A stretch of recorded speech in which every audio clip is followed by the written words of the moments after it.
কত টাকা থাকলে জাকাত ফরজ হয়, জাকাত কবে দিতে হবে? স্ত্রী স্বর্ণের জাকাত কে দিবে? যদি স্ত্রী মালিক হয় কিন্তু স্ত্রীর ইনকাম না থাকে তাহলে কি হবে? কারো যদি একটি বাড়ি ও 3টি ফ্ল্যাট থাকে এক্ষেত্রে জাকাতের বিধান কি? আমি একজনকে টাকা ধার দিয়েছি, প্রায় 3-4 বছর হয়ে গেছে, দিতে পারছে না, প্রায় 10 থেকে 12 লক্ষ টাকা। এখন কি আমার সেই টাকার জাকাত দিতে হবে? জাকাত কত টাকা হলে ফরজ হয়? এর উত্তর হলো, কেউ যদি 52.5 ভরি রূপা, এটা অথবা রূপার সমমূল্যের সম্পদ, নগদ অর্থ, ব্যাংক ব্যালেন্স অথবা ব্যবসার মাল, যে পণ্য কেনা হয়েছে বিক্রির জন্য, এরকম কোনো মাল যার কাছে আছে যেটার মূল্য দাঁড়ায় 52.5 ভরির সমান, এইরকম সম্পদের মালিক যদি কেউ হয় এবং সেই সম্পদ তার কাছে 1 বছর থাকে, তাহলে 1 বছর পর ওই সম্পদের বাজার মূল্য হিসেব করে 1 বছর পর 2.5% জাকাত দিতে হবে, অর্থাৎ লাখে 2,500 টাকা। এভাবে হিসাব করে তাকে জাকাত দিতে হবে।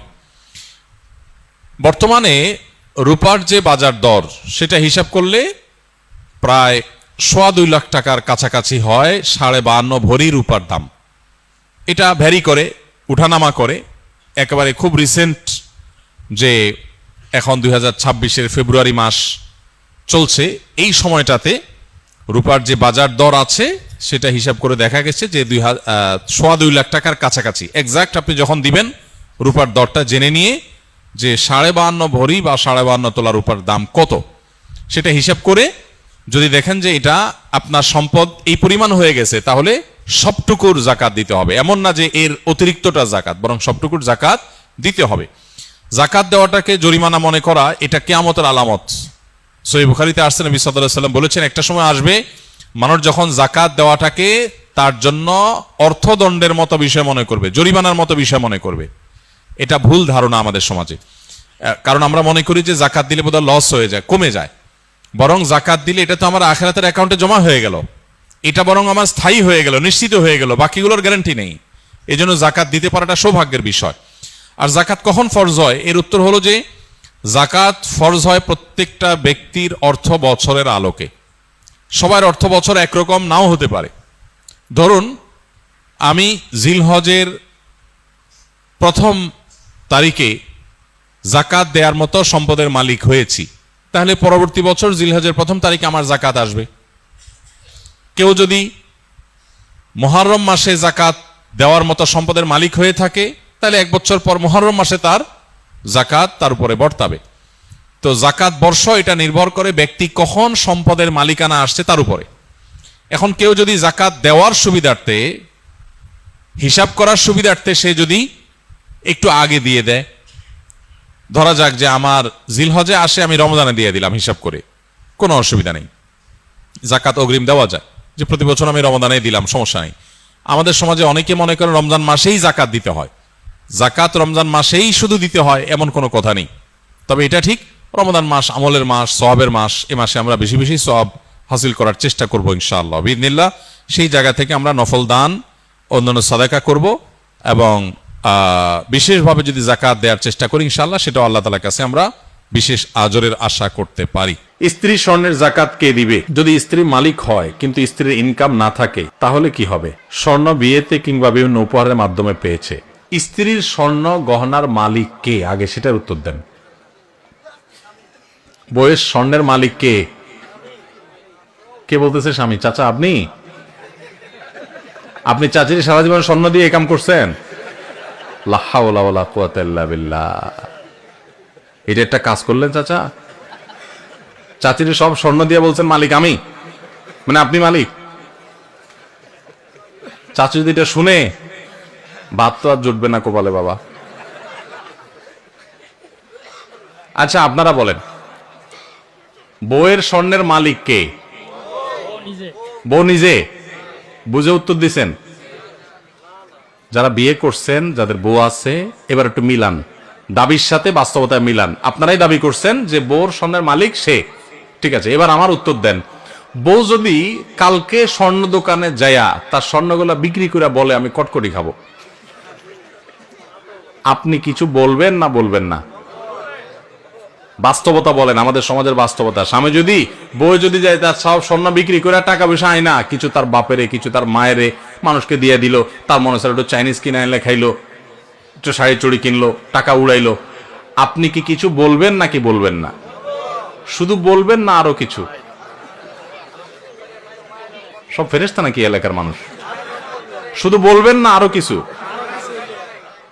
বলবেন? যে তোমার সাহস কত বড়, কলিজা কত বড় তোমার, এত কষ্ট করে আমার রতের কামাই করা স্বর্ণের টাকা বিদেশ থেকে আনছি, এটা কষ্ট করে জমাইছি, কিনছি, আর তুমি যা বেঁচে আসলে একটাবার জিজ্ঞাসা করলা না? তোমার কত বড় কলিজা। সেদিন এসপার ওসপার কিছু একটা হবে কি হবে না? তাহলে একটু আগে বললেন বউয়ের স্বর্ণের মালিক বউ, এখন আবার যে মালিক তার জিনিস সে বিক্রি করলে আপনি বলার কে? কথা কি বুঝছেন না বুঝেন নাই? আমাদের দেশে স্বামী স্ত্রীর পারস্পরিক টাকা পয়সা, স্বর্ণ গয়না এগুলোর ক্ষেত্রে বড় ধরনের একটা ঘাপলা আছে। ঘাপলা ঘাপলা ঘাপলা বুঝেন?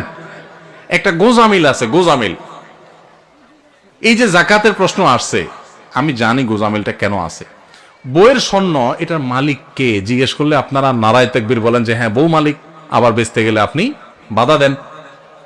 আবার বিদেশ যাওয়ার সময় বলেন যে স্বর্ণগুলা দাও, বেচে দিই, কত স্বর্ণ হয়ে যাবে। তো সে মালিক হলে আপনি নেওয়ার কে?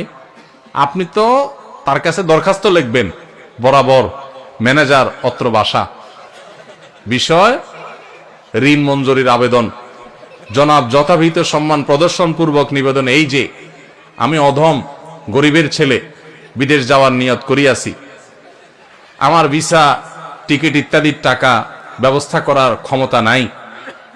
মহান আল্লাহ আপনাকে যে স্বর্ণ গহনার মালিক বানিয়েছেন, অনুগ্রহ করে সেখান থেকে কিছু স্বর্ণ বিক্রি করে আমাকে ধার দেওয়ার বিনীত অনুরোধ জানাচ্ছি। আমি যথাসময়ে আপনার ঋণ পরিশোধ করিব। আমার ঋণ সুদমুক্ত ঋণ মঞ্জুর করিয়া আপনি বাধিত করবেন, বিনীত আপনার অধম স্বামী।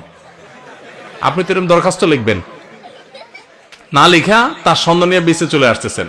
তাহলে বোঝা গেল মুখে বলতেছেন সে মালিক, বাস্তবে কিন্তু আপনার আচরণ দ্বারা প্রমাণ করতেছেন সে মালিক না, তাকে আপনি জাস্ট দিছেন, মনে চাইলে নিয়ে যাচ্ছেন। স্বামী স্ত্রীর অ্যাকাউন্ট একেবারে পরিষ্কার হতে হবে। অনেক মহিলা আছে ওই স্বামীর পকেটের টাকার ক্ষেত্রে একই কাম করে, মনে করে আরে আমরাই তো। এত সোজা না। স্বামীর পকেট থেকে টাকা নেবেন, স্বামীর পারমিশন লাগবে, এটা তার, আপনার স্বর্ণ আপনার, তার টাকা তার। আমরা এই সমস্ত কথা উঠাইলে, স্বামী স্ত্রী যদি এই সমস্ত কথা উঠায়, স্ত্রীরাও বোকা কিসিমের, তারাও বুঝতে চায় না, বলে তুমি কি আলাদা করে দিচ্ছ আমাকে? এটা কোনো কথা? এগুলো আমার স্বর্ণ, আমি যা ইচ্ছা তা করবো, ওইগুলো তোমার টাকা, তুমি যে এত এত দূর দূর করলে কি স্বামী স্ত্রী থাকা যায় নাকি একসাথে? বাঙালি আমরা অতি ভালো সাজি, অতি ভালো সাজি, এরপর যখন বেজাল লাগে এবার টানাটানি শুরু হয়। ইসলাম বলে এই সমস্ত অতি ভালো সাজার সুযোগ প্রত্যেকের অ্যাকাউন্ট তার তারটা, যার যারটা তার তার কাছে। বুঝেন নাই কথা? স্বামীকে আপনি মোহরের টাকা দিয়েছেন, এটা তার, তিনি যা ইচ্ছা তা করবেন। আপনাকেও চাইলে কিছু দিতে পারেন, ঠিক আছে মোহরের টাকা পাইছি, আমি বড়লোক হয়ে গেছি, তুমি গরিব মানুষ নাও, তোমার একটা দিলাম আল্লাহর রাস্তায়, দিতে পারে। তো স্ত্রীদের স্বর্ণের জাকাত তারা দিবে যদি তারা মালিক হয়, আর যদি আপনি তারা ব্যবহার করতে দেন। অনেক বিদেশি প্রবাসী লোক আছে, বিদেশ থেকে স্বর্ণ পাঠায়, বউরে দেয়। আসলে বউরে দেয় হলো ব্যবহার করার জন্য। বউরে কি দেয়? মালিক বানায় দেয় না। মালিক কিন্তু সে, মতলব খারাপ, বেঁচে ফেলবে, এই জন্য বউর কাছে দেয় শুধুমাত্র। তাহলে এক্ষেত্রে জাকাত স্বামী দিবে যদি মালিক স্ত্রীকে না বানায়। ক্লিয়ার যদি বলে দেয় এটা তোমাকে মানা দিয়েছে, তুমি মালিক। হ্যাঁ, অবশ্যই সে যদি এটাকে যত্রতত্র বিক্রি করে টাকা পয়সা নষ্ট করে, যেমনে সেমনে খেয়ে খরচ করে, স্বামী হিসাবে অবশ্যই তিনি তাকে পরামর্শ দিবেন। সেটা হবে হিতাকাঙ্ক্ষী সুলভ, সেটা খবরদারি সুলভ না যে তুমি এটা কাজ করলা, যেন তেনভাবে করে ফেলছো, তোমারই তো জিনিস, তোমারই কাজে লাগতো, আর একটু ভালো কাজে লাগাইতা, আরো দাম বাড়তো, তখন দাম পাইতা, আমার একটু জিজ্ঞেস করতা কোথায় একটু বেশি ভালো দাম পাওয়া যায়, ইত্যাদি ইত্যাদি। হিতাকাঙ্ক্ষী সুলভ আপনি সেখানে কথা বলতে পারেন, সেটা না করে আপনি করেন কি খবরদারি সুলভ। ঠিক না ঠিক? এগুলো করা যাবে না। তাহলে স্ত্রীর গহনা জাকাত স্ত্রী দিবে। এখন প্রশ্ন হলো স্ত্রীর গহনা জাকাত যে দিবে, বেচারে টাকা পাবে কই? উত্তর হলো মোহর দেন নাই নিশ্চয়ই। মোহর যদি দিতেন তাহলে মোহরের টাকা থেকে রেখা রেখা সে খরচ করতো, জাকাত দিতে পারতো। আবার মাসে মাসে বউরে একটু হাত খরচের টাকা তো দিবেন, সেটা থেকে সে দিতে পারে। আবার যদি সে তার ওই স্বর্ণ থেকে কিছু অংশ বিক্রি করে জাকাত দেয়, সেই সুযোগও আছে। আবার স্বামী যদি তার জাকাতটা দিয়ে দিতে চায়, সেই সুযোগও আছে। তবে তাকে বলতে হবে যে তোমার স্বর্ণের জাকাত আমি দিয়ে দিলাম, নিয়ত করে নিবে, সে জাকাত আদায় হয়ে যাবে। কারো যদি একটি বাড়ি ও 3টি ফ্ল্যাট থাকে, এক্ষেত্রে জাকাতের বিধান কি? বাড়ি কিংবা ফ্ল্যাট এটার ভাড়া দিয়া তার সংসার চলে, এরকম যদি হয় তাহলে সেক্ষেত্রে তার ওই বাড়ি বা ফ্ল্যাটের মূল্যের উপরে জাকাত আসবে না। কিন্তু ফ্ল্যাট বা বাড়ির যে ভাড়াগুলো উঠে, এগুলা থেকে তার সংসার খরচ হওয়ার পরে যদি জমে, এই জমানো টাকার উপরে কি আসবে? জাকাত আসবে। তাহলে মূল বাড়ি বা ফ্ল্যাটের যে দাম, ওইটার উপরে জাকাত আসবে।